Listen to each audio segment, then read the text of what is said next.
अस्सलाम वालेकुम everyone, I hope you will be fine. जैसे कि आप सब लोगों को पता है कि हम लोग मुगल इरा को डिस्कस कर रहे हैं। इस मुगल इरा में हमने सबसे पहले बाबर को डिस्कस किया, उसके बाद उसका बेटा हुमायूं और तीसरे नंबर पे अकबर। आज के इस लेक्चर में हम लोग जहांगीर, शाहजहां और औरंगजेब आलम इनको डिस्कस करेंगे जी। तो आपको याद होगा कि मुगल इरा के ये जो पहले 6 रूलर्स हैं, इनको हम ग्रेटर मुगल्स या ग्रेट मुगल्स कहते हैं, ग्रेट मुगल्स, ठीक है। और इसके बाद जितने भी मुगल हैं उन सारों को क्या कहा जाता है? उनको लेटर मुगल्स कहा जाता है। तो जी आज हम डिस्कस करेंगे जहांगीर से, इसको स्टार्ट करेंगे। जहांगीर का जो इरा है वो 1605 से स्टार्ट होता है और 1628 तक जाता है। तो जहांगीर कौन है? ये अकबर का बेटा था। पूरा नाम क्या है? नूरुद्दीन मोहम्मद सलीम। जी हाँ, ये वही शहजादा सलीम है जिसको तारीख में शेखू भी कहा गया। पैदा कब होता है? 29 अगस्त 1569 को फतेहपुर सेकरी, आगरा में। डेथ कहाँ पे हुई? राजौरी में, इंडियन इलीगली ऑक्युपाइड कश्मीर। और डेट क्या है? 28 अक्टूबर 1627। अच्छा, इसका मकबरा कहाँ पे है? मकबरा जहांगीर जो है, जो लोग लाहौर में रहते हैं या लाहौर आते जाते हैं उन्हें पता है कि शादरा के अंदर मकबरा जहांगीर मौजूद है, जिसको किसने बनाया था जी? शाहजहां ने बनाया था, जो कि इसका बेटा था। इसकी वालदा का नाम क्या था? इसकी वालदा का नाम था Mariam uz Zamani. She was the daughter of Raja of Amber Bihari Mal. ठीक है, ये अंबर का जो राजा था, बिहारी मल इसका नाम था। इसकी ये बेटी थी, ये राजपूत थे। ये जो अकबर ने राजपूतों के साथ जो मैट्रिमोनियल अलायंस बनाए थे, उसी के अंदर जो है मरियम उज जमानी की शादी जो है वो हुई थी किसके साथ? अकबर के साथ। Also called Shahzada Salim and Shekhu. Ascended throne on 8th day of his father Akbar death. Akbar की डेथ के 8वें दिन इसने जो है वो तख्त संभाल लिया। इसके बाद है जी इंपॉर्टेंट इवेंट्स जहांगीर की लाइफ में होते हैं। मैरिज विद नूरजहां, 1611 में इसकी शादी होती है और रियल नेम जो था वो इसका मेहरुन्निसा था। अच्छा, अभी नूरजहां जो है वो एक बड़ी अक्लमंद खातून थी और कहा जाता है कि जहांगीर के दौर में स्टेट के जितने भी अफेयर्स हैं वो नूरजहां ही चलाती थी। बिकॉज जहांगीर जो है वो कोई इतना कैपेबल किस्म का रूलर नहीं था, ठीक है, तो ये जरा इनकॉम्पिटेंट रूलर था। तो ज्यादातर स्टेट के अफेयर्स जो है वो कौन चलाती थी? वो नूरजहां ही देखती थी। इसके अलावा कंधार जो है वो इससे चला गया 1622 में, और यहाँ पे पर्शियन किंग शाह अब्बास जो है इसने हमला करके कब्जा कर लिया। इसके अलावा इसने क्या किया? एक और जो इसने बहुत बड़ा ब्लंडर किया वो ये था कि इसने ट्रेड फैसिलिटी दे दी ब्रिटिशर्स को। सर थॉमस रॉय जो थे वो रिप्रेजेंटेटिव थे ब्रिटिश मोनार्क के, जेम्स वन के, और उसने इंडिया विजिट किया 1615 में और यहाँ पर फैक्ट्रीज लगाने की इजाजत मिल गई। ठीक है, उसको रॉयल परमिशन या इंपीरियल परमिशन जो है वो उसको ग्रांट कर दी गई। इसके अलावा जो है वो यहाँ पे जो फेमस रिबेलियन है इस दौर का, या रिबेल है, वो क्या था? इसके दो बेटे, एक का नाम खुसरो था जो सबसे बड़ा बेटा था, ठीक है, और इसके अलावा जो रिबेलियन था वो किसने किया? एक था खुसरो। खुसरो का पूरा नाम था खुसरो मिर्जा। ये इसका एल्डेस्ट सन था, यानी सबसे बड़ा बेटा था। और दूसरा जो था, ये इसका क्या नाम था? इसका नाम था खुरम, प्रिंस खुरम इसको कहते थे, और जिसको बाद में शाहजहां के नाम से भी जाना जाता है। तो इन दोनों ने क्या कर दिया? इसके खिलाफ रिबेल कर दिया। नेक्स्ट हमारे पास क्या है जी? Trade permission to East India Company. और क्या किया इन्होंने कि जहांगीर ने परमिशन दे दी ब्रिटिश ईस्ट इंडिया कंपनी को कि वो यहाँ पर सूरत में फैक्ट्री लगा लें। ये कब दी? 1613 में। ईस्ट इंडिया कंपनी जो है वो यहाँ पे ट्रेड के लिए आई थी, और ट्रेड किस चीज की? स्पाइसेस की, यानी मसाला जात की ट्रेड के लिए। और जो ईस्ट इंडिया कंपनी है उसने ट्रेडिंग शुरू में किस किस चीज की स्टार्ट की? एक तो सिल्क यहाँ से जाती थी, कॉटन जाती थी, इंडिगो डाई जिसको हम नील कहते हैं, ये यहाँ पे जो है वो बहुत ज्यादा यहाँ से जाता था। खास तौर पे जो लाहौर था ये नील का बहुत बड़ा मरकज था। अब आप ये सोच रहे होंगे कि ये नील जो है वो क्या करते थे? तो ये जो डेनिम बनती है ना, यानी ये जो जीन्स बनती है ब्लू कलर की, उसके कलर के अंदर जो है वो ये नील इस्तेमाल होता है। तो इंडिगो डाई जो है वो वहां पर इस्तेमाल होती है। टी थी और इसके अलावा ओपियम थी।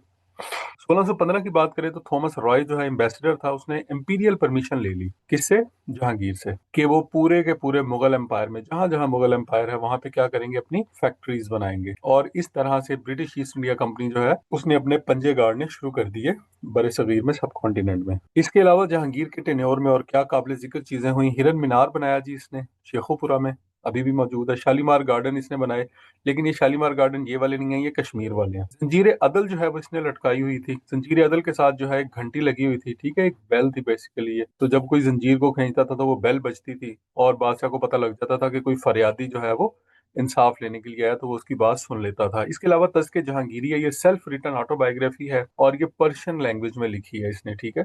तो जहांगीर की जो ऑटोबायोग्राफी है इसका नाम क्या है? तज़्किए जहांगीरी। इसके अलावा कौन कौन से इवेंट्स हुए? सिख गुरु अर्जुन जो है उसको एग्जीक्यूट कर दिया गया। एग्जीक्यूट से मुराद ये कि उसको सजाए मौत दे दी गई जहांगीर की तरफ से, क्योंकि उसने उसका जो बेटा था रिबेलियन खुसरो, उसकी उसने हेल्प की थी, उसके साथ मिला हुआ था। इसके अलावा फर्स्ट डच फैक्ट्री जो है वो यहाँ पे स्टैब्लिश हुई 1605 में in his tenure as Masulipatnam के अंदर। ठीक है, यहाँ पर अगर आप गौर करें तो सिर्फ ब्रिटिश ईस्ट इंडिया कंपनी नहीं थी, ब्रिटिश ईस्ट इंडिया कंपनी ही नहीं थी बल्कि डच ईस्ट इंडिया कंपनी भी थी, और उसके अलावा पुर्तगीज ईस्ट इंडिया कंपनी भी यहाँ पर मौजूद थी। तो ये सब के सब जो हैं वो कॉलोनीज बना रहे थे मुख्तलिफ एरियाज के अंदर, और बिजनेस अपॉर्चुनिटीज ढूंढ रहे थे एशिया में और अफ्रीका में और दुनिया के मुख्तलिफ कंट्रीज के अंदर। इसके अलावा क्या हुआ जी, इंडिपेंडेंट स्टेट है मेवाड़, ठीक है, उसके ऊपर इसने ये राजस्थान वाली साइड पे है, वहां पे अटैक कर दिया जी जहांगीर ने, और राजा अंबर सिंह डिफीटेड देयर। ठीक है, राजा अंबर सिंह को जो है वो इसने क्या किया, शिकस्त दे दी। अब ये देखें, ये वही लोग हैं जिनके साथ अकबर ने मैट्रिमोनियल अलायंस बनाए थे, और जहांगीर ने क्या किया, इन्हीं के ऊपर हमला करना शुरू कर दिया। लेकिन जी जहांगीर के बाद आ जाता है इसका बेटा शाहजहां, जिसका असल नाम था प्रिंस खुरम। जी हाँ, वही प्रिंस खुरम जिसने इसके खिलाफ रिबेल किया था। ठीक है, रिबेल किया था। 1628 से लेकर 1658 तक इसका टाइम पीरियड है। 1592 को लाहौर में पैदा हुआ है, असल नाम प्रिंस खुरम था। मदर इसकी कौन थी जी, इसका नाम था जगत गोसेन, बल्किस मकानी भी कहते हैं। ये राजपूत प्रिंसेस थी मेवाड़ की। डेथ कब होती है जी, 22 जनवरी 1666 को, आगरा फोर्ट आगरा में। और ये कहाँ पे दफन है ये जी, ताजमहल आगरा के अंदर ही दफन है।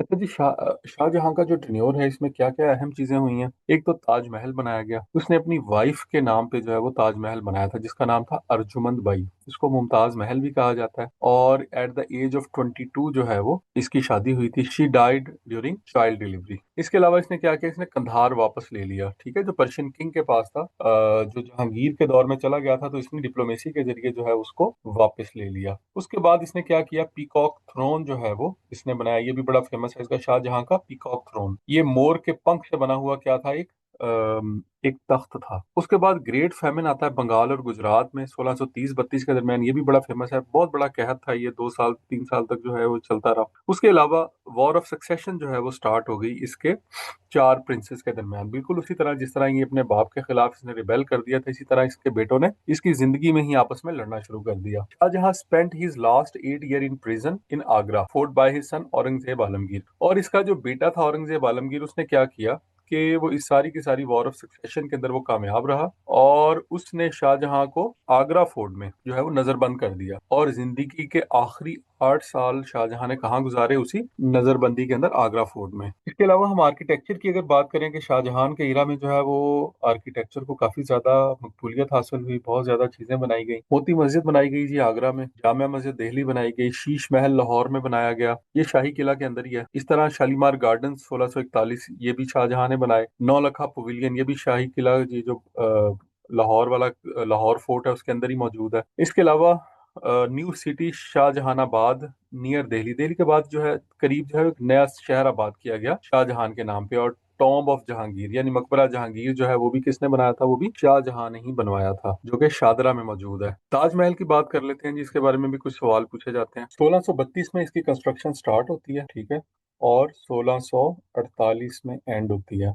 यूनेस्को की साइट भी है ये, ठीक है, वंडर ऑफ द वर्ल्ड में भी मौजूद है ये सवाल आ जाता है कि कहाँ पे है ये, जमुना रिवर में है, ठीक है। और सिटी भी पूछ लेते हैं, कौन सा सिटी है ये, ताजमहल कहाँ पे है? आगरा में। किसने बनाया, बिल्ट बाय उस्ताद अहमद लाहौरी। और किसके लिए बनाया गया, अर्जुमंद बेगम या फिर मुमताज महल के लिए। आखिरी दिन कहाँ पे इसने गुजारे जी, लास्ट 8 ईयर्स जो हैं वो कहाँ गुजारे इसने, वो प्रिजन में गुजारे या फिर नजरबंदी में गुजारे आगरा फोर्ट में। इसको नजरबंद करने के बाद इसका बेटा औरंगजेब आलमगीर आ जाता है पावर में। 1658 से लेकर 1707 तक का जो एरिया है वो इरा है जो है वो इसने यहाँ पे हुकूमत की।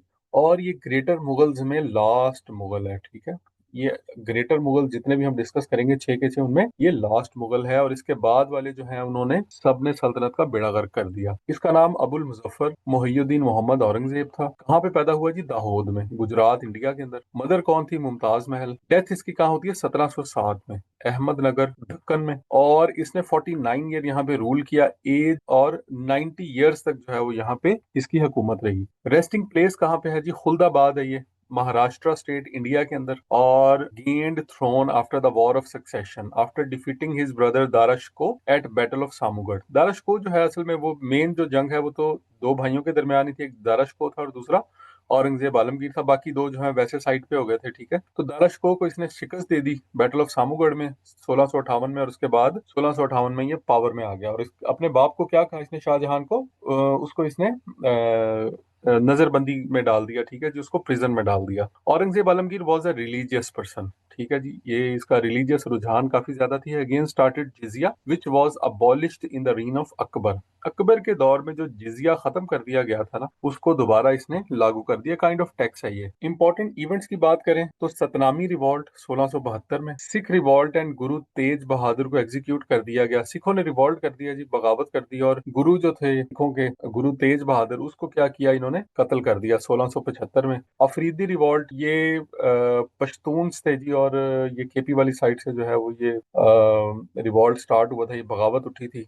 एमल खान उसको लीड कर रहा था 1670 में, और उसका भी मुकाबला करना पड़ा। मराठाज रिवॉल्ट हुआ जी, लीडर इनका था शिवजी 1680 में। और इसके अलावा जाट्स ऑफ मठुरा, इन्होंने भी रिवॉल्ट कर दिया, ठीक है, इन्होंने बगावत कर दी 1669 से लेकर 1670 तक जो है ये चलता रहा। इसका मतलब ये है कि औरंगजेब आलमगीर का ये जो दौर है इसमें बहुत सारे बेशुमार किस्म के रिवॉल्ट हुए। असल में हुकूमत जो है जब कमजोर होती है तो फिर क्या होता है कि बागी जो है वो जन्म लेना शुरू कर देते हैं और बगावतें जो है वो सर उठाना शुरू कर देती हैं। French established their first trade factory at Surat Gujarat. French ने क्या किया, अपनी पहली ट्रेड फैक्ट्री सूरत गुजरात में शुरू की 1668 में ड्यूरिंग औरंगजेब टेन्योर। अब फ्रेंच ईस्ट इंडिया कंपनी भी आ गई थी, पुर्तगीज ईस्ट इंडिया कंपनी भी आ गई थी, ब्रिटिश ईस्ट इंडिया कंपनी जो है वो तो ऑलरेडी मौजूद थी। इसके अलावा कुछ और इंपॉर्टेंट चीजें जो कि औरंगजेब के बारे में फेमस हैं। सबसे पहले जी इसने जिजिया को रिपोज कर दिया, यानी दोबारा लागू कर दिया। अच्छा, ये जिजिया क्या होता है? आपको पता है कि इस्लामिक स्टेट के अंदर जो मुसलमान है वो क्या देते हैं, वो ज़कात देते। तो जो गैर मुस्लिम है वो क्या देते हैं, ये जिजिया देते हैं। ये किसके लिए होता है जी, नॉन मुस्लिम्स के लिए। तो ये नॉन मुस्लिम्स के ऊपर इन्होंने क्या किया, दोबारा जिजिया लगा दिया। और ये किस चीज के लिए होता है, अब काइंड ऑफ टैक्स होता है, यानी कि इस्लामिक स्टेट के अंदर जो नॉन मुस्लिम आजाद रहते हैं, ठीक है, गुलाम नहीं, जो आजाद रहते हैं, तो स्टेट जो है जारी बात है उनको इंफ्रास्ट्रक्चर दे रही है, प्रोटेक्शन दे रही है, हर चीज दे रही है, तो उसके अगेंस्ट जो टैक्स वसूल किया जाता था उसको क्या कहा जाता था, उसको जिजिया कहा जाता था। बादशाही मस्जिद लाहौर वाली जो है वो इसने बनाई, बुर्जी जो है वो इसने बनाया अपनी डॉटर के लिए। अभी यहाँ पे चुबुर्जी के 4 बुर्ज जो है वो मौजूद हैं, लेकिन वो जो ग्राउंड था वो मौजूद नहीं है। असल में क्या था कि 4 बुर्ज थे इस तरह से, ठीक है, और यहाँ से गुजर के यहाँ पे बहुत बड़ा जो है वो ग्राउंड बना हुआ था। ये असल में दाखिली दरवाजा था यहाँ से। तो ये जो ग्राउंड था ये तो खत्म हो गया, लेकिन अब 4 बुर्ज जो है वो अभी स्टिल मौजूद है। और इसके अलावा क्या कहा जाता है इसके बारे में कि ये सेंट रूलर था, नहीं सूफी आदमी था। तो वह आलमगीरिया इसने लिखी, ठीक है, क्योंकि इसका पूरा नाम औरंगजेब आलमगीर था। और रुकात आलमगीरी भी जो है या आलमगीरिया भी इसने लिखी। रुकात का मतलब है जी इसके खतूत थे, वो जैसे गालिब के खतूत हैं वैसे इसके जो खतूत थे उसके ऊपर भी मुश्तमिल एक किताबी शक्ल में उसको दी, जो है वो किताब एक लिखी गई, तो उसको रुकात आलमगीरिया भी कहा जाता है। वो जो इसके साथ ही जो है औरंगजेब आलमगीर की डेथ के साथ ही जो ग्रेट मुगल्स हैं उनका दौर खत्म हो जाता है। फिर आ जाते हैं लेटर मुगल्स बाद वाले।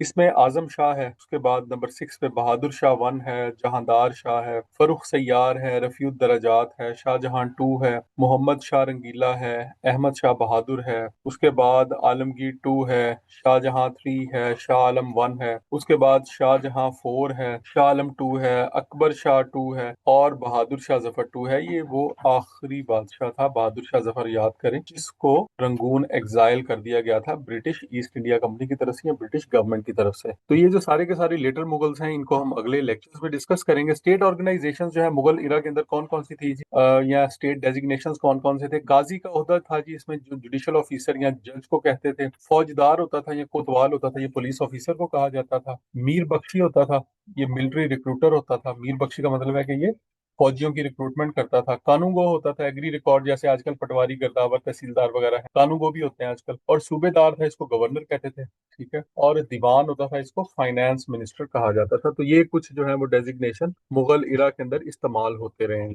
लेकिन this is all about today's lecture. और आज हमने जो है वो ग्रेट मुगल्स को डिस्कस किया। इसके बाद जो है वो हम लेटर मुगल्स को डिस्कस करेंगे, जो कि 1707 से लेके 1857 तक का टाइम पीरियड है, ठीक है। और उसके बाद जो है वो ब्रिटिश इरा आ जाएगा। ब्रिटिश इरा जो है वो कब से कब तक चलेगा, वो 1857 से लेके 1947 तक रहेगा, ठीक है। और तीसरे स्टेप के ऊपर हम लोग क्या करेंगे, अब डिस्कस करेंगे constitutional and political developments in Pakistan, जो कि 1947 से लेके सन 2025 तक है। तो इस तरह से जो है वो हमारा इंडो पाक हिस्ट्री का और पाक अफेयर्स का जो सिलेबस है वो कंप्लीट हो जाएगा। आई होप आज के इस लेक्चर ने आपके नॉलेज में इजाफा किया होगा। हमें अपना फीडबैक जरूर बताइएगा। Wish you all the best. Allah Hafiz.